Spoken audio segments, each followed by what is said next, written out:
Salut à toi et bienvenue sur la chaîne Maths et Applications. Moi c'est Marius. Toi qui découvres cette chaîne, n'hésite pas à t'abonner et à activer la cloche de notification. Cette vidéo est une introduction sur les limites et continuités. Nous allons donc mettre l'accent sur les différentes techniques de calcul de limites dans cette vidéo. Ainsi, à la fin de cette séquence, tu vas pouvoir utiliser aisément ces techniques de calcul de limites pour pouvoir calculer les limites de ce genre. T'es prêt? Top, on y va. Alors, tout calcul des limites commence par le calcul direct. Alors, c'est quoi le calcul direct? Le calcul direct consiste à tout simplement remplacer la valeur de la variable, en général x, dans la limite, puis observer le résultat. Ainsi, le calcul direct nous conduit à deux cas de figure. Le calcul direct peut aboutir à la loi de Iri-Oro-Roi de Rio. Dans ce cas, la valeur de la limite est directement connue. Ou le calcul direct peut conduire à une forme indéterminée. Dans ce cas, il va falloir lever l'indétermination. Et il existe plusieurs techniques de calcul de limites pour lever une indétermination. Mais dans cette vidéo, nous ne verrons que 10 techniques de calcul de limites. Je t'invite à présent à découvrir la loi de Iri-Oro-Roi de Rio. Alors, Iri-Oro-Roi de Rio. En réalité, c'est Iri-Oro-Roi Rio. On met deux juste pour pouvoir retenir facilement cette phrase, c'est-à-dire Iri-Oro qui est le roi de Rio. Voyons en détail ce que ça veut dire. Alors, le I veut dire infini, le R veut dire réel, privé de 0 bien sûr, et le O veut dire 0. Alors, le IRI veut dire quoi? Le IRI, c'est infini sur réel égale à infini. C'est-à-dire que dans un calcul de limite, si je me retrouve avec infini sur réel, alors directement, ça me donne infini. Exemple, limite, lorsque x tend vers plus infini de x sur 4, c'est égal à quoi? Alors, quand on fait le calcul direct, c'est-à-dire on remplace le x par infini, ça fait infini sur réel. Et ça fait infini. Donc, ça, c'est le cas IRI. Donc, IRI, c'est infini sur réel égale à infini. Passons à Oro. Donc, Oro, c'est 0 sur réel égale à 0. Exemple, limite lorsque x tend vers 0 de x sur 3. On fait le calcul direct. Donc, on remplace la variable x par 0. Donc, ça nous fait 0. Donc, O sur réel. Donc, sur R. Et ça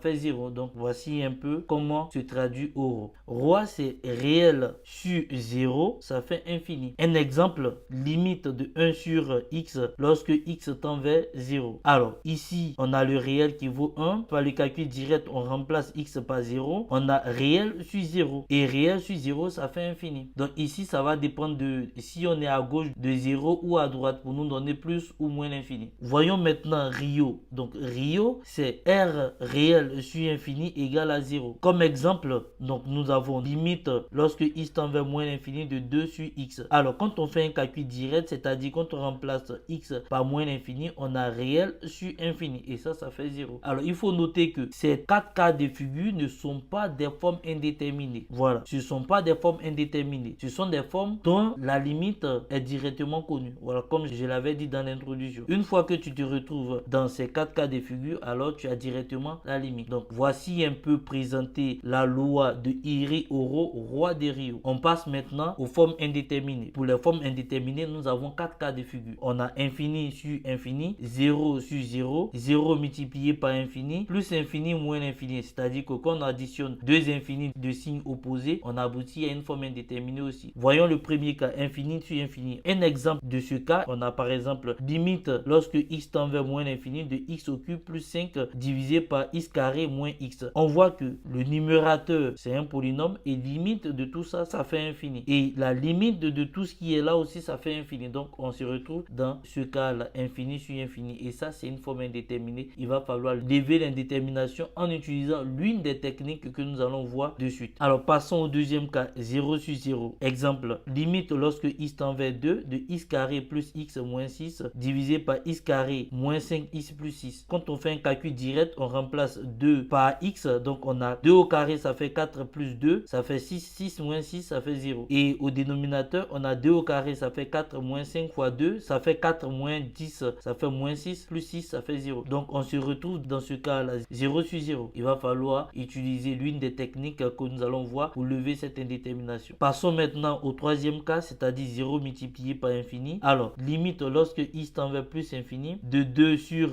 racine de x multiplié par x moins 1 le tout au carré. Ici, on a le produit de deux fonctions. Donc, la première fonction, c'est 2 sur racine de x et et la deuxième fonction c'est x moins 1 au carré. Alors quand on prend 2 sur racine de x en plus infini, ça fait 0. Le calcul direct nous donne 0 parce que ça fait réel sur infini. Et réel sur infini, ça nous donne 0. Voilà, c'est un Rio. Et maintenant, la deuxième partie nous donne infini. Et donc, on se retrouve avec 0 multiplié par infini. Et donc, ça, c'est une forme indéterminée. Il va falloir utiliser l'une des techniques que nous allons voir pour pouvoir lever cette indétermination. Passons au dernier cas, c'est-à-dire plus infini plus moins l'infini. C'est-à-dire additionner deux infinis de signes opposés. Alors, limite, lorsque x tend ici, je me suis trompé, c'est une erreur, c'est plus infini. Donc, limite, lorsque x tend vers plus infini, de x au cube moins x carré. Quand on fait le calcul direct, on a ici plus infini, on a ici plus infini, donc on a plus infini moins plus infini. Donc, on se retrouve dans cette configuration-là. Et donc, ça conduit à une forme indéterminée. Il va falloir utiliser l'une des techniques que nous allons voir tout à l'heure pour pouvoir lever cette indétermination. Donc, nous allons maintenant voir 10 techniques pour pouvoir lever une forme indéterminée. On y va pour la première technique. Alors, la première technique concerne la factorisation par un facteur commun. Alors, ce cas de figure se présente en général lorsqu'on a une limite de ce genre, c'est-à-dire limite de f de x lorsque x tend vers un réel. Donc ici, j'ai pas dit infini, je dis lorsque x tend vers un nombre réel et on aboutit à une forme indéterminée de ce genre-là, 0 sur 0. Une fois que tu te retrouves dans cette configuration, il va falloir utiliser la factorisation par un facteur commun. Ces deux limites sont des exemples d'utilisation de la factorisation par un facteur commun. Donc on va calculer ces deux limites pour te montrer en fait comment est-ce qu'on utilise la factorisation par un facteur commun. Donc grand A, on a limite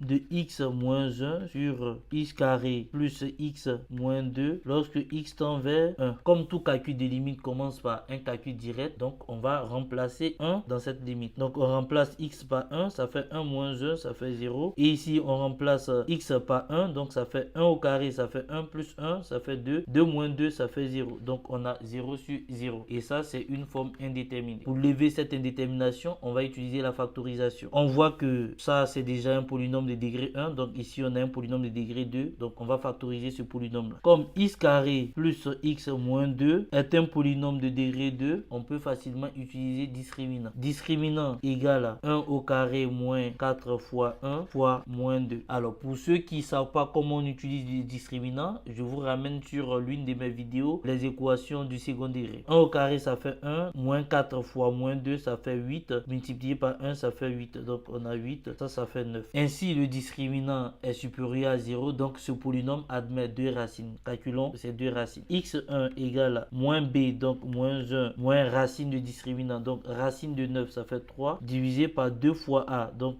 a c'est 1, donc 2 fois 1, ça fait 2. Et x2, c'est égal à moins 1 plus 3 divisé par 2. Moins 4 divisé par 2, ça fait moins 2. 2 divisé par 2, ça fait 1. Finalement, x carré plus x moins 2 égale à, je factorise, donc ça me fait x plus 2 facteur de x moins 1. Ma limite devient limite x moins 1 sur x carré plus x moins 2 lorsque x tend vers 1 égale à limite de x moins 1 sur x plus 2 facteur de x moins 1 lorsque x tend vers 1. En simplifiant ces deux termes, on obtient limite lorsque x tend vers 1 de 1 sur x plus 2. Donc ici, ce qu'on a fait, on a utilisé la factorisation par un facteur commun. Donc on a factorisé le dénominateur pour avoir un facteur commun, donc qui est x moins 1 qu'on simplifie finalement. Une fois qu'on obtient cette forme, la limite devient très simple. Il suffit de faire un calcul direct. Donc le calcul direct, ça fait 1 sur 1 plus 2. Alors ça fait simplement un tiers. Ainsi, limite de x moins 1 sur x carré plus x moins 2 lorsque x tend vers 1 égale à 1 tiers. Voici donc le résultat de la première limite. Passons à la deuxième limite. B, c'est limite de x au cube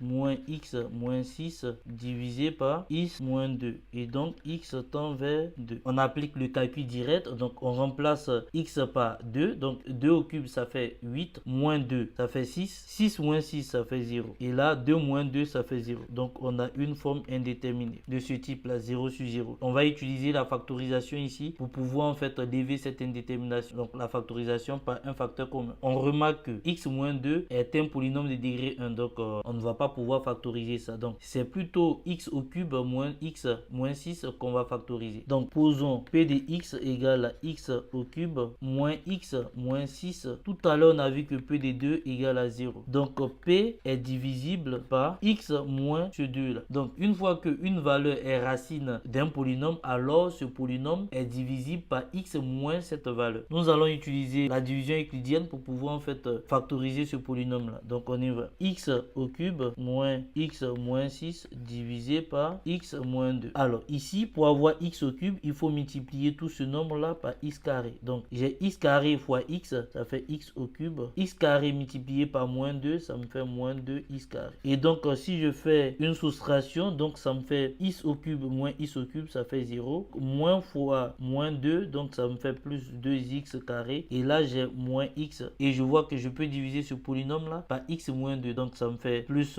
2x. Donc je mets 2x ici de sorte à retrouver ce monôme là, 2x carré. Donc j'ai 2x multiplié par x, ça me fait 2x carré. J'ai 2x multiplié par moins 2, donc ça me fait moins 4x. Donc si je fais encore la différence, ça me donne 2x carré moins 2x carré, ça fait 0. Moins x moins 4x, donc ça me fait moins x plus 4x, donc ça me fait plus 3x. Et je fais descendre ce moins 6. Alors j'essaie de diviser 3x moins 6 par x moins 2. Alors je vais mettre 3, donc de sorte à retrouver 3x ici. Donc 3 fois x, ça fait 3x. Et 3 fois moins 2, ça me fait moins 6. Et donc ici, ça me fait 0, 0. Ainsi, je peux dire que P de x égale à x moins 2, facteur de x carré plus 2x plus 3. Je viens de factoriser ce polynôme-là. Donc la limite devient limite de x au cube moins x moins 6 divisé par x moins 2 lorsque x tend vers 2. Alors cette limite devient limite de x moins 2 facteur de x carré plus 2x plus 3 divisé par x moins 2. Et ici, x tend vers 2. Alors, je viens de trouver un facteur commun qui est x moins 2. Donc, je peux simplifier ces deux-là. Finalement, la limite devient limite x carré plus 2x plus 3 lorsque x tend vers 2. Et ça, par le calcul direct. Donc, quand je remplace x par 2, donc ça me fait 2 au carré, ça fait 4 plus 2 fois 2, donc ça fait 8. 8 plus 3, ça fait 11. Finalement, limite de x au cube moins x moins 6 divisé par x moins 2 lorsque x tend vers 2, c'est égal à 11. Ainsi prend fin cette partie. Passons maintenant à la deuxième technique. Alors la deuxième technique concerne la factorisation par le thème prépondérant. Nous allons voir ce que c'est que le thème prépondérant. Alors cette technique s'utilise dans le cas des fonctions polynômes ou des fractions rationnelles dont la limite en l'infini conduit à une forme indéterminée du type infini sur infini ou plus infini plus moins infini. Donc il faut faire très attention. Donc cette technique concerne des polynômes ou des fractions rationnelles et les limites en l'infini. Donc ça ne sera pas la limite en un réel, mais la limite en l'infini, comme ces deux cas de figure. Donc ici on a un polynôme et x tend vers l'infini. Et ici on a une fraction rationnelle et x tend vers l'infini aussi. C'est dans ces conditions-là qu'on peut utiliser en fait la factorisation par le thème prépondérant. Alors c'est quoi le thème prépondérant? Le thème prépondérant pour un polynôme, c'est le monôme qui a le degré le plus élevé. Par exemple ici, j'ai x au cube moins 3x plus 6. Alors le thème prépondérant ici, c'est x au cube parce que son degré est plus élevé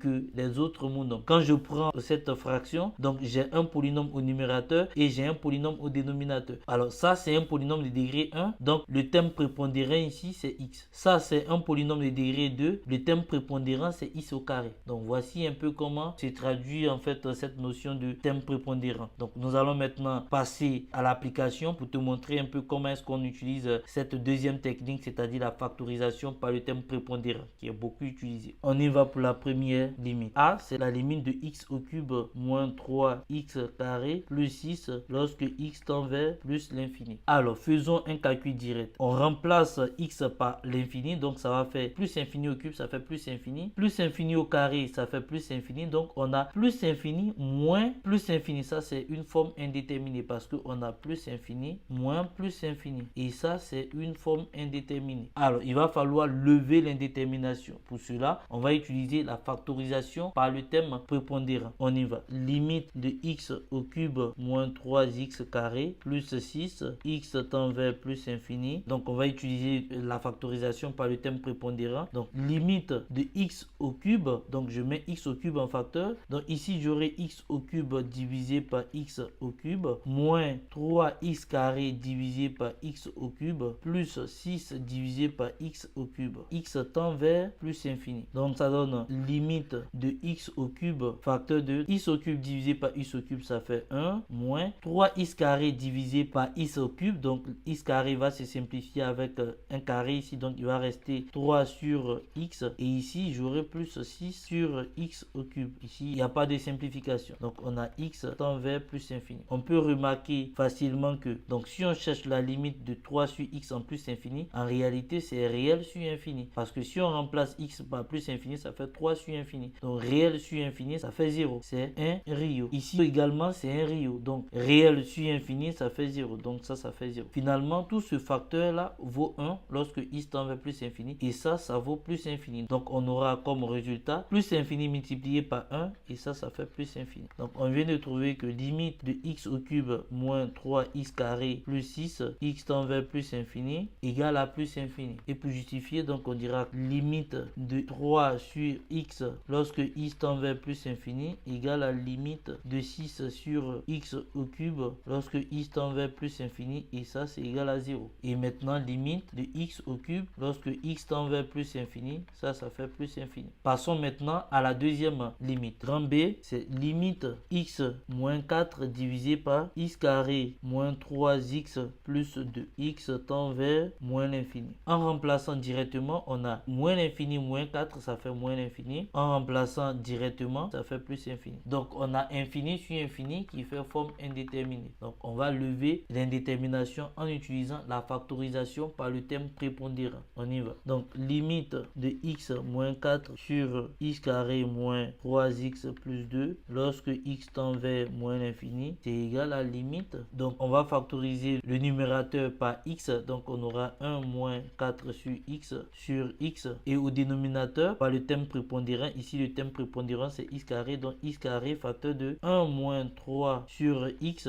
plus 2 sur x carré. Donc x tend vers moins l'infini. X va se simplifier avec le carré. Et donc on aura limite de 1 sur x multiplié par 1 sur 4 sur x divisé par 1 moins 3 sur x plus 2 sur x carré. X tend vers moins l'infini. On y va. Donc ici on peut appliquer le calcul direct. Ça nous donne réel sur infini. Donc ici ça c'est un Rio. Donc ça fait 0. Multiplié par Rio, ça fait 0. Donc toute la limite au numérateur, ça fait 1. Et ici j'ai Rio. Donc ça fait 0, 0. 1 ici aussi. Donc j'ai 1 sur 1. Donc la limite, ça fait 0 fois 1 qui fait 0. Limite de x moins 4 divisé par x carré moins 3x plus 2. X tend vers moins l'infini, c'est égal à 0. Et pour justifier, donc limite de 1 sur x égale à limite de 4 sur x égale à limite de 3 sur x égale à limite de 2 sur x carré, ça fait 0. Il faut retenir qu'on justifie une limite en utilisant des limites de référence. La technique 3, thème du plus haut degré, polynôme. Cette technique s'applique aux fonctions polynômes. Ici, l'idée c'est de rechercher le monôme du plus haut degré. Et si on connaît le monôme du plus haut degré, alors on trouve la limite. Donc on va s'intéresser au thème de plus haut degré. Donc c'est le monôme qui a le degré le plus élevé. Cette technique on l'emploie lorsque on cherche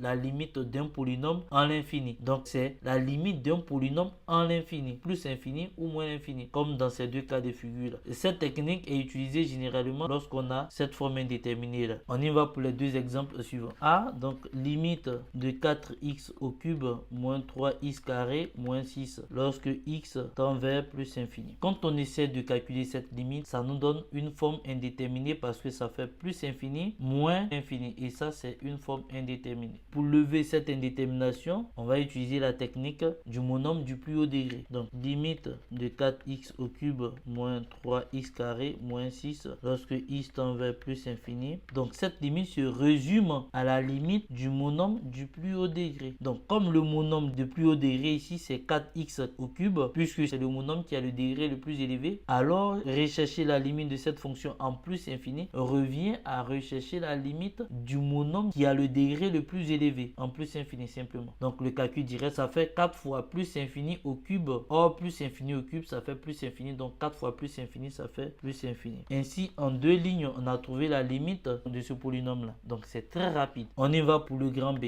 Grand B, on recherche la limite de moins 2x exposant 4 plus 3x carré plus 1. X tend vers moins l'infini. Par calcul direct, on a moins l'infini exposant 4, ça fait plus infini multiplié par un moins ici. Donc ça fait moins l'infini. Et moins moins l'infini au carré, ça fait plus infini. Donc multiplié par 3, ça fait plus infini. Et ça, c'est une forme indéterminée. Parce que nous sommes en train d'additionner deux infinis de signe contraire. Donc rechercher la limite de moins 2x est sous 4 plus 3x carré plus 1 lorsque x tend vers moins l'infini revient à rechercher la limite de moins 2x est sous 4 lorsque x tend vers moins l'infini. Tout simplement parce que moins 2x est sous 4 est le monome qui a le degré le plus élevé. Par calcul direct, on a moins l'infini est sous 4, ça fait plus infini, multiplié par moins 2, ça fait moins l'infini. Donc limite de moins 2x est sous 4 plus 3x carré plus 1 lorsque x tend vers moins l'infini, ça nous fait moins l'infini. Ainsi prend fin la troisième technique. Donc technique 4, thème de plus haut degré concernant les fractions rationnelles. Quand on a une fraction rationnelle, on recherche le monome qui a le degré le plus élevé au numérateur et on recherche le monome qui a le degré le plus élevé au dénominateur. Donc rechercher la limite d'une fraction en plus infini ou en moins infini revient à rechercher la limite du monome du plus haut degré au numérateur sur le monome du plus haut degré au dénominateur. En général, cette technique est appliquée lorsqu'on a cette forme indéterminée là. Mais il faut retenir que cette technique concerne les fractions rationnelles, c'est-à-dire un polynôme au numérateur et un polynôme au dénominateur. Donc il faudrait que x tende vers l'infini, donc plus ou moins l'infini. Donc une fois que ces conditions sont vérifiées, tu peux utiliser cette technique là pour lever l'indétermination. On y va. La première limite. Donc on a limite de x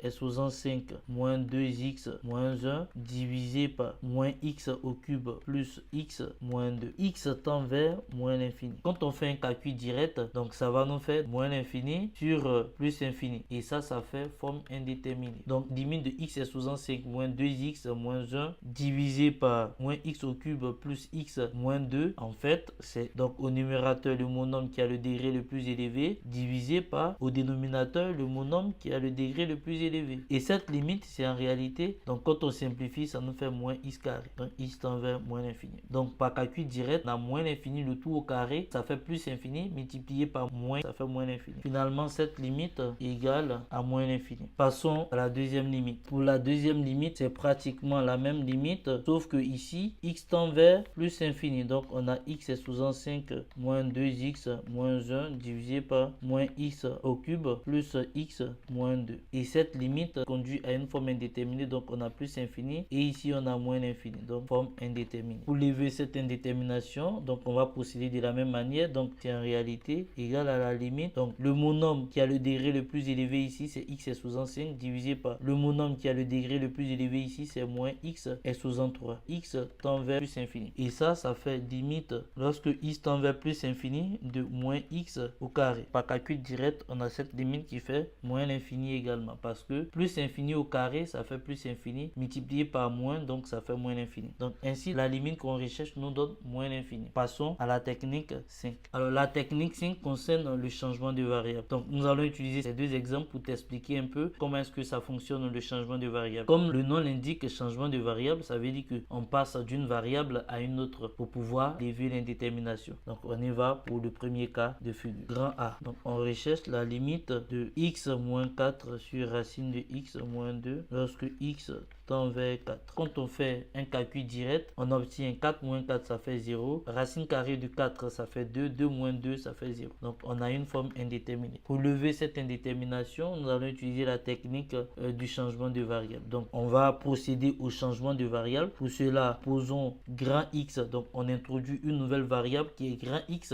égale à racine carrée de X. Ce qui veut dire que X est en réalité grand X carré. Alors, on vient de transformer la variable petit x en grand x au carré. Et donc, quand on va réécrire la limite, on n'aura que des grands x et non plus de petits x. Pour que ce changement de variable soit complet, il va falloir faire ceci. Donc, lorsque le petit x tend vers 4, c'est-à-dire x tend vers 4 ici, alors grand x tend vers racine de 4 qui fait 2. Donc, grand x tend vers 2. Ainsi, notre limite devient limite de x moins 4 sur racine carrée de x moins 2 lorsque petit x tend vers 4 devient la limite lorsque grand x tend vers 2, parce qu'on a dit que lorsque petit x tend vers 4, grand x tend vers 2. Donc grand x tend vers 2, donc au numérateur on aura grand x carré ici, moins 4 divisé par grand x moins 2. Si on essaie de faire un calcul direct, on va toujours trouver une forme indéterminée indéterminé. Donc, ce qu'on va faire, après avoir utilisé le changement de variable, on va utiliser la factorisation. La factorisation par un facteur commun. Donc, on va rechercher un facteur commun ici. Donc, ici, on voit que ça, c'est en réalité x carré moins 2 au carré sur x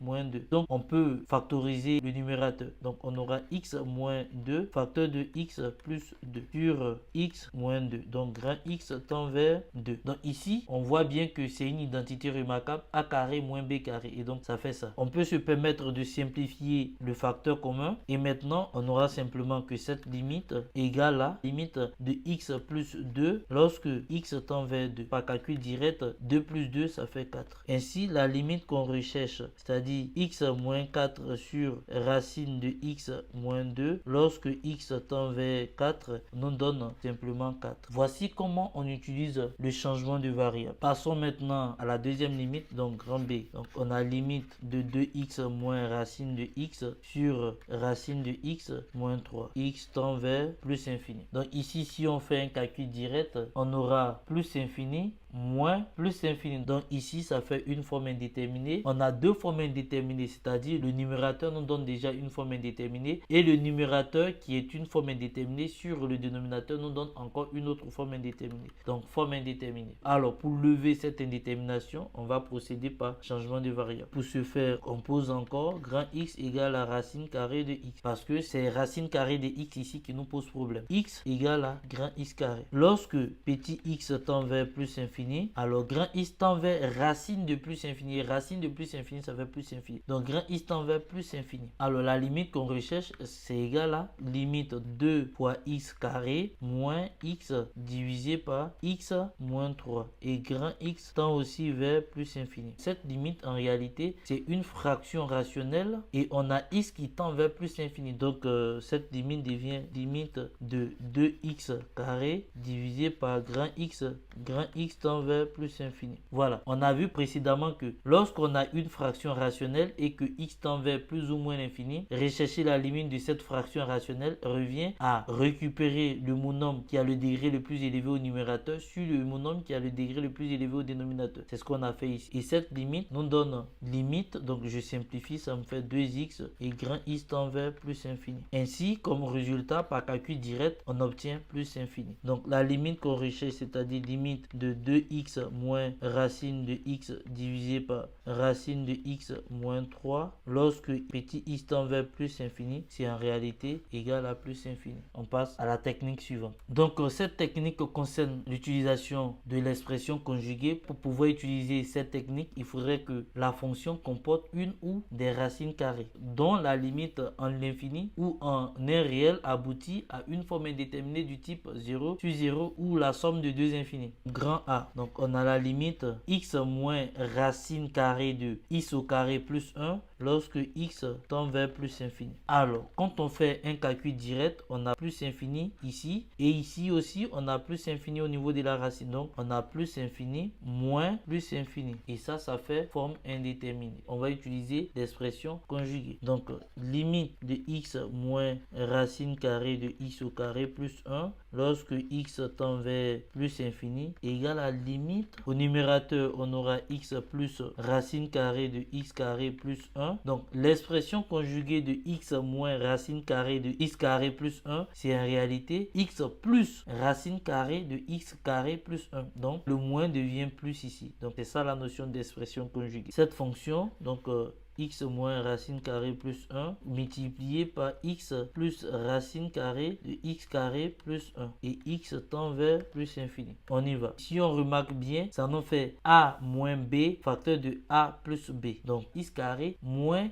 racine carrée de x au carré plus 1 le tout au carré. Et ici, on réécrit simplement x plus racine carrée de x carré plus 1. Et là, x tend vers plus infini. Ce qui donne limite de x carré moins, entre parenthèses, x carré plus 1 divisé par x plus racine carrée de x carré plus 1. X tend vers plus infini. On va développer et on va additionner. Donc on aura x carré moins 1. Donc on aura limite de moins 1 divisé par x plus racine carrée de x au carré plus 1 lorsque x tend vers plus infini. Alors ici on peut faire un calcul direct. Donc on a un réel au numérateur et au dénominateur on a toute cette limite au dénominateur ici ça fait plus infini parce que plus infini plus infini c'est c'est plus infini. Ça nous fait Rio, réel sur infini, ça fait 0. Donc ce qui donne limite de x moins racine carrée de x au carré plus 1 lorsque x tend vers plus infini égale à 0. Car limite de x plus racine carrée de x au carré plus 1, x tend vers plus infini, ça fait plus infini. Et 1 sur plus infini, ça fait 0. Alors passons à la deuxième limite, donc b. On a limite de racine de x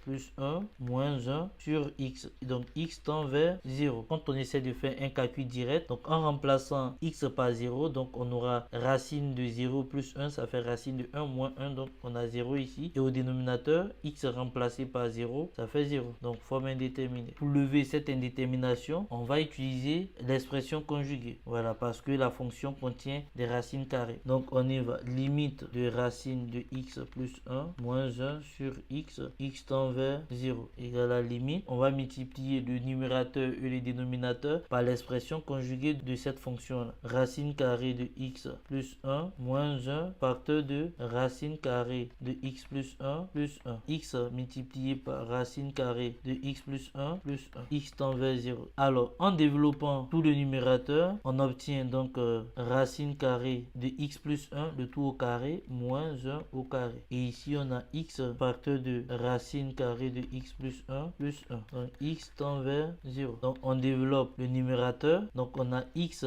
plus 1 moins 1 divisé par x facteur de racine carrée de x plus 1 plus 1. Donc, x tend vers 0. Et on continue. Donc, ça nous donne limite 1 moins 1, ça fait 0. Donc, finalement, on a x sur x facteur de racine carrée de x plus 1 plus 1. Donc, x tend vers 0. Et ça, lorsque les deux x se simplifient, on obtient limite de 1 sur racine carrée de x plus 1 plus 1. Et ici, x tend vers 0. Donc, le calcul direct, donc en remplaçant x par 0, on obtient 1 sur racine carrée de 0 plus 1, ça fait racine de 1, ça fait 1. Et ici, on a 1. Donc, 1 plus 1, ça fait 2. Donc, finalement, cette limite nous donne 1 demi. Donc, limite de racine carrée de x plus 1 moins 1 divisé par x lorsque x tend vers 0 égale à 1 demi. Ainsi prend fin cette technique. On passe à la technique suivante.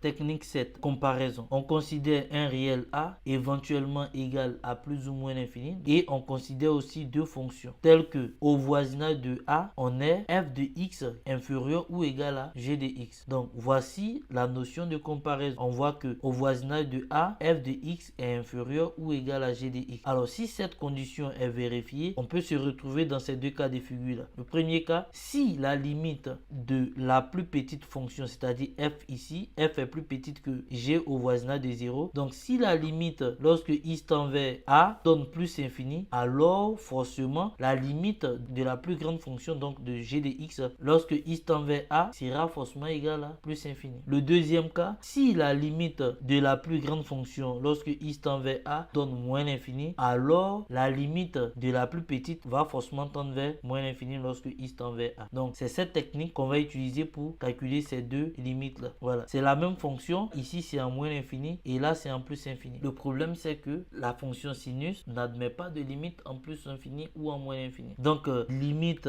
de sinus de x lorsque x tend vers plus infini ou moins infini, ça n'existe pas. Cette limite n'existe pas. Alors mais comment est-ce que nous allons calculer ces deux limites? On va utiliser la technique de comparaison. Donc on sait que sinus de x est compris entre moins 1 et 1. Cette relation est vraie pour tout nombre réel. Donc si je fais x plus sinus de x, alors je pourrais également ajouter x ici et x ici. Donc je viens d'encadrer cette fonction, donc x plus sinus de x par deux autres fonctions, donc x moins 1 et x plus 1. Alors cette relation nous conduit à deux types de comparaison. Donc la première comparaison c'est x moins 1 inférieur à x plus sinus de x et la deuxième x plus sinus de x inférieur à x plus 1. Donc ici on peut remarquer que tout ça représente f de x, donc inférieur à g de x. Et ici on remarque que tout ça représente f de x inférieur à g de x. Donc ça dépend de comment est-ce que je me positionne. La fonction qui est à gauche est appelée f de x, celle qui est à droite est appelée g de x. La fonction qui est à gauche est appelée f de x et celle qui est à droite est appelée g de x. Alors on va rechercher nos deux limites. Donc limite de x plus sinus de x lorsque x tend vers moins l'infini. On va chercher cette limite et chercher celle, donc Donc on va chercher ces deux limites. Ici on remarque que quand on prend cette limite en moins l'infini, ça nous donne moins l'infini. La limite de la plus grande fonction tend vers moins l'infini quand x tend vers moins l'infini. Donc ça veut dire que la limite de la plus petite va tendre vers moins l'infini également lorsque x tend vers moins l'infini. Donc on va utiliser ce cas pour déterminer cette limite et utiliser ce cas pour déterminer cette limite. On y va. On a x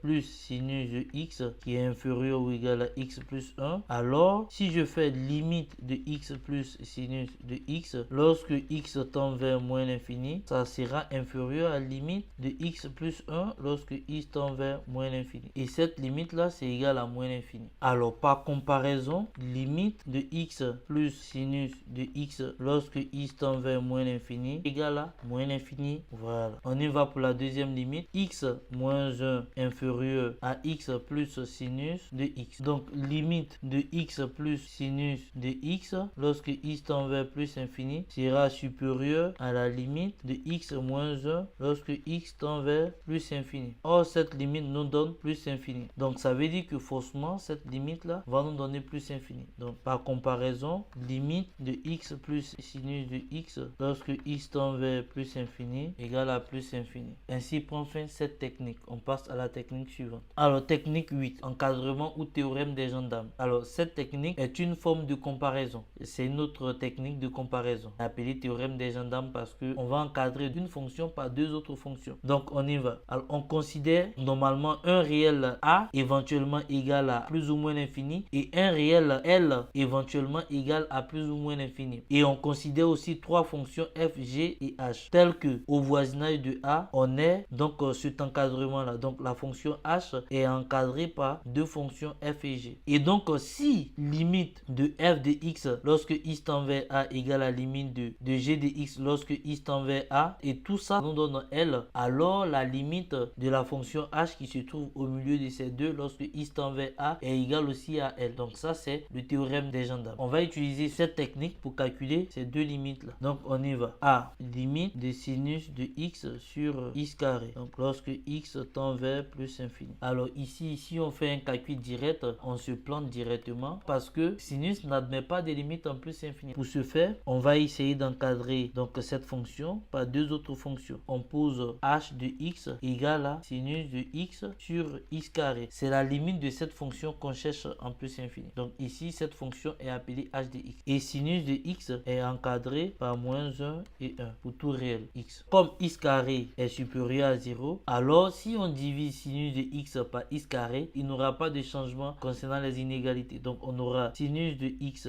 sur x carré inférieur ou égal à 1 sur x carré. Et ici, donc moins 1 sur x carré. Ainsi, on vient d'encadrer la fonction h de x par deux fonctions. Donc ici, c'est g de x et ici, c'est f de x. On va donc rechercher maintenant la limite de f de x lorsque x tend vers plus infini. On va se demander est-ce que c'est égal à la limite de g de x lorsque x tend vers plus infini. Voilà, on se demande ça. Limite de moins 1 sur x carré lorsque x tend vers plus infini. Bah ça fait 0 parce que ça fait réel sur infini. Et donc ça fait 0. Et limite de 1 sur x carré lorsque x tend vers plus infini. Ça fait 0 aussi parce que ça fait un rio. Finalement, on peut écrire que limite de f de x lorsque x tend vers plus infini égale à limite de g de x lorsque x tend vers plus infini. Et ça fait 0. Par le théorème des gendarmes, on déduit que la limite qu'on recherche, c'est-à-dire h de x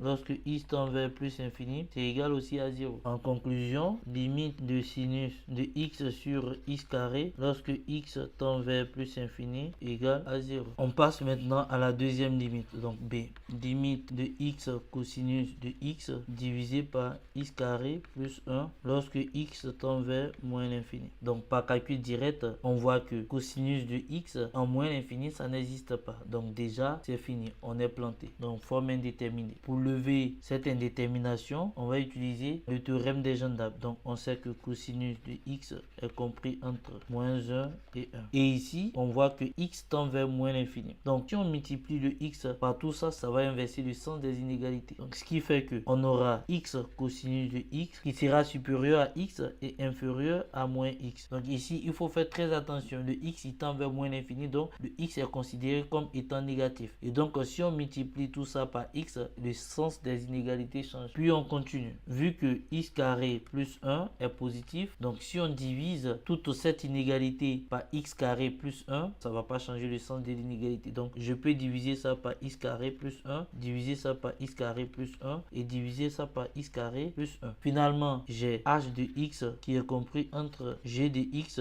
et f de x, avec f de x qui est égal à x sur x carré plus 1 et g de x qui est égal à moins x sur x carré plus 1. Alors, est-ce que limite de f de x lorsque x tend vers moins l'infini, est-ce que c'est égal à limite de g de x lorsque x tend vers moins l'infini? Question. On a limite de x sur x carré plus 1 lorsque x tend vers moins l'infini. Et ça fait limite de x sur x carré lorsque x tend vers moins l'infini. Et ça fait limite de 1 sur x lorsque x tend vers moins l'infini. Et ça fait 0 parce que ça fait réel sur infini. Pareil pour cette limite. Donc si on a moins x sur x carré plus 1 lorsque x tend vers moins l'infini, on va trouver également 0 en faisant un raisonnement analogue. Alors, limite de f de x égale à limite de g de x lorsque x tend vers moins l'infini, et tout ça fait 0. Donc obligatoirement la limite de h de x lorsque x tend vers moins l'infini égale aussi à 0, c'est-à-dire limite de x cosinus de x divisé par x carré plus 1 lorsque x tend vers moins l'infini, ça fait 0. Ainsi prend fin la technique 8. Passons à la technique suivante. Alors technique 9, taux d'accroissement ou taux de variation. Donc si f de x égale à g de x moins g de a sur x moins a et g est dérivable en a, alors limite de f de x lorsque x tend vers a égale à g' de a. Donc ici il y a deux conditions à vérifier. Donc il faut pouvoir mettre f de x sous cette forme là, c'est-à-dire trouver une fonction g de x telle que g de x moins g de a sur x moins a soit égal à f de x, et il faudrait encore que cette fonction g soit dérivable en a. Alors si ces conditions sont vérifiées, alors la limite de f de x lorsque x tend vers a égale à g' de a. Donc on va pratiquer cette technique pour que tu puisses en fait voir un peu comment ça fonctionne. On a limite de sinus de x sur x lorsque x tend vers 0. Donc ça c'est une limite classique. Pour finir même on l'utilise comme limite de référence. Donc par calcul direct ça fait 0 sur 0 et donc ça c'est forme indéterminée. On va trouver une fonction g qui est dérivable. Donc ici je pose que g de x égale à sinus de x et je sais que sinus de x est une fonction dérivable en 0. Donc je pose g de x égale à sinus de x. J'ai mon a qui est égal à 0. Donc a égale à 0 ici. Donc g de a fait g de 0 fait sinus de 0. Et sinus de 0 ça fait 0. Donc g de x moins g de 0 divisé par x moins 0, c'est en réalité sinus de x moins 0 divisé par x moins 0. Et ça fait sinus de x sur x. Donc ça c'est en réalité f de x. Et g est dérivable en 0. Toutes les conditions sont réunies. Donc je peux me permettre de dire que limite de f de x lorsque x tend vers 0 c'est égal à g' de 0. Alors calculons la dérivée de la fonction g. Donc g' de x égale à sinus de x prime. Et ça fait cosinus de x. Donc g' de 0 ça me fait cosinus de 0. Or cosinus de 0 ça fait 1. Donc finalement la limite recherchée, c'est-à-dire limite de f de x lorsque x tend vers 0 fait g' de 0 et g' de 0 c'est égal à 1. D'où limite de sinus de x sur x lorsque x tend vers 0 ça fait 1. Passons maintenant à la deuxième limite. Alors grand B, limite de sinus de x moins cosinus de x sur x moins pi sur 4. X tend vers pi sur 4. Donc on a sinus de pi sur 4 ça fait racine de 2 sur 2 moins cosinus de pi sur 4 ça fait racine de 2 sur 2 donc ça fait 0. Et ici on a pi sur 4 moins pi sur 4 ça fait 0. Donc forme indéterminée. En général pour l'utilisation du taux de variation ou du taux d'accroissement, c'est cette forme indéterminée qu'on retrouve très souvent. Donc 0 sur 0. On va procéder de la même façon que précédemment. Donc f de x c'est en réalité sinus de x moins cosinus de x sur x moins pi sur 4. Donc c'est la fonction dont on cherche la limite. Et ici notre a c'est égal à pi sur 4. Donc posons ici g de x égale à sinus de x moins cosinus de x. Donc si je fais g, alors pourquoi je pose g de x égale à sinus de x moins cosinus de x? Parce que je sais que que si je fais g de pi sur 4, j'aurai 0. Et donc, ça va m'arranger ici. Donc, c'est pourquoi je pose g de x égale à sin de x moins cosine de x. Donc, g de pi sur 4, ça fait racine de 2 sur 2 moins racine de 2 sur 2, ça fait 0. Donc, si je fais g de x moins g de pi sur 4 divisé par x moins pi sur 4, ça me donne sinus de x moins cosinus de x divisé par x moins pi sur 4. Et ça me fait f de x. Donc, la première condition est vérifiée. Alors, est-ce que g est dérivable? Bah, la fonction g est bel et bien dérivable en pi sur 4. Voilà. Donc, g' de x, ça fait sinus de x moins cosinus de x'. Et donc, ça me fait cosinus de x plus sinus de x. G' de pi sur 4, ça me fait cosinus de pi sur 4 plus sinus de pi sur 4. Et ça fait racine de 2 sur 2 plus racine de 2 sur 2. Et donc, ça fait 2 fois racine de 2 sur 2. Donc, ça fait racine de 2. Ainsi, limite de f de x lorsque x tend vers pi sur 4 égale à g' de pi sur 4 qui est égal à racine de 2. Donc, limite de sinus de x moins cosinus de x sur x moins pi sur 4 lorsque x tend vers pi sur 4 égale à racine de 2. Ainsi prend fin cette partie. On passe à la dernière technique. Donc, technique 10. Fonction composée. Donc, on considère une fonction h qui est la composée de la fonction f suivie de la fonction g. Donc, h de x égale à g rond f de x. Et donc, ça fait g de f de x. Et aussi, on considère trois réels, donc alpha, bêta et gamma, qui peuvent être égaux à plus ou moins l'infini. Alors, si limite de f de x lorsque x tend vers alpha égale à bêta, donc si cette première condition est vérifiée, donc limite de f de x lorsque x tend vers alpha égale à bêta, et limite de g de x lorsque x tend cette fois-ci vers bêta, donc ce bêta là, bêta, et si on trouve gamma, une valeur, alors on dira que la limite de la fonction h, qui est la composée des deux fonctions g et f, lorsque x tend vers alpha égale à gamma. On va appliquer cette technique à ces deux limites là pour que tu puisses voir exactement comment ça marche. Donc grand A, limite de racine carrée de 1 moins x lorsque x tend vers moins l'infini. Alors ici, automatiquement, on pose h égale à racine carrée de 1 moins x. Donc on va chercher deux fonctions dont la composée donne h de x. Donc pour ce faire, on va poser f de x égale à 1 moins x et g de x égale à racine carrée de x. De sorte que g rond f de x, c'est-à-dire g de f de x, soit égal à racine de f de x qui est égal à racine de 1 moins x. Et ça, c'est h de x. Donc, on vient de trouver deux fonctions, f et g, dont la composée donne notre fonction h. Donc, calculons la limite de f de x lorsque x tend vers moins l'infini. Donc, c'est égal en fait à limite de 1 moins x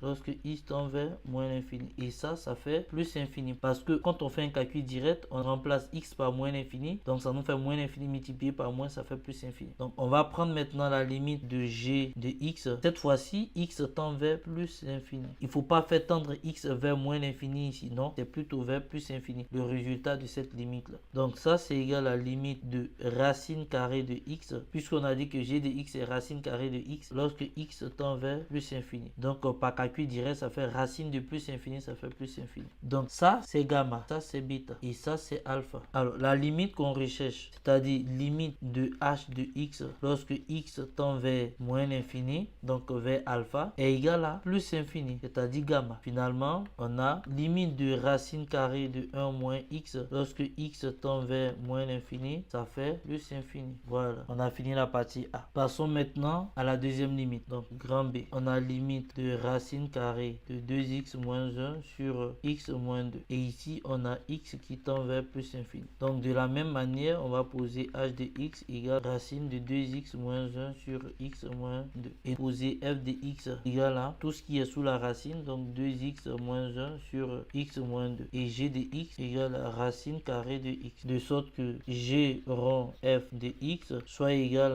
à h de x. Alors, on va appliquer la technique. Donc, on cherche limite de la première fonction, donc la fonction f de x, lorsque x tend vers plus infini. Et ça fait limite de 2x moins 1 sur x moins 2 lorsque x tend vers plus infini. Et ça fait limite de 2x sur x tend vers plus infini. Parce que ici, on a une fraction rationnelle et x tend vers plus infini. Donc, ça fait limite de 2 x tend vers plus infini. Et ça, c'est égal égal à 2. On va chercher la limite de g de x lorsque x tend vers ce 2 là. Et ça c'est égal à la limite de racine carrée de x lorsque x tend vers 2. Et ça fait racine de 2. Donc ça c'est le gamma. Et le 2 représente en fait bêta. Et plus infini c'est alpha. Et donc on peut affirmer que limite de h de x lorsque x tend vers alpha qui est plus infini, ça nous donne directement gamma qui est racine de 2. Voilà, voici le résultat de la limite. Donc la limite qu'on recherche, c'est-à-dire limite de racine carrée de 2x moins 1 sur x moins 2 lorsque x tend vers plus infini égale à racine carrée de 2. Ainsi, pour faire les différentes techniques, on va faire un exercice pour te permettre de voir que on peut combiner ces 10 techniques que nous venons de voir pour pouvoir en fait calculer certaines limites qui sont un peu plus complexes. On y va. Donc la première limite, c'est la limite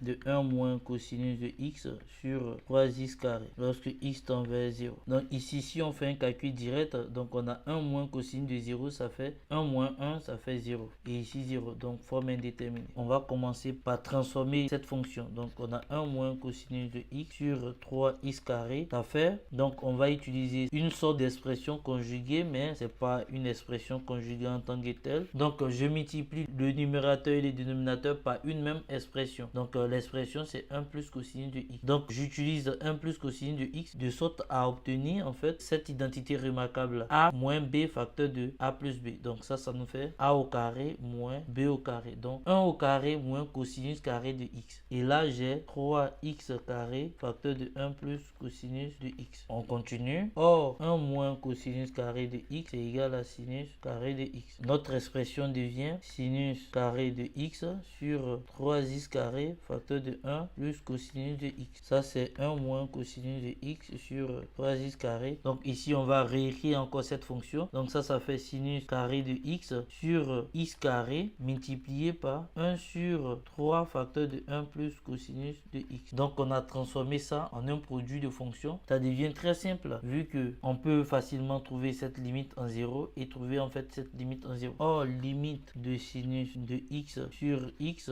tend vers 0, ça fait 1. On a vu ça précédemment. Donc si on fait le carré de cette limite, donc sinus carré de x sur x carré, x tend vers 0, ça nous donne 1 au carré et 1 au carré ça fait 1. Donc il nous reste cette partie. Alors limite de 1 sur 3 facteur de 1 plus cosinus de x lorsque x tend vers 0, c'est en réalité égal à 1 sur 3 facteur de 1 plus 1 puisque cosinus de 0 ça fait 1 et donc ça nous fait 1 sur 6. Finalement la limite qu'on recherche, c'est-à-dire limite de 1 moins cosinus de x sur 3x carré lorsque x tend vers 0, c'est égal à 1 fois 1 sur 6 et ça fait 1 sixième. Voici le résultat pour cette limite. Passons à la deuxième limite. Alors b, limite de 1 sur x moins 1 plus 1 sur x plus 1 sur x moins racine de x. X tend vers plus infini. Pour cette limite, quand on fait un calcul direct, ici déjà on obtient une forme indéterminée parce que plus infini moins l'infini. Voilà. Et là on obtient des zéros. Donc 0 sur forme indéterminée. Donc ici on a une forme indéterminée. Alors pour calculer cette limite, c'est simple. Il faut remarquer que 1 sur x moins 1 plus 1 sur x plus 1 divisé par x moins racine de x est en réalité égal à 1 sur x moins 1 plus 1 sur x plus 1, le tout multiplié par l'inverse du dénominateur, donc x moins racine de x. Ce qui nous donne donc 1 sur x moins 1, je réécris, plus 1 sur x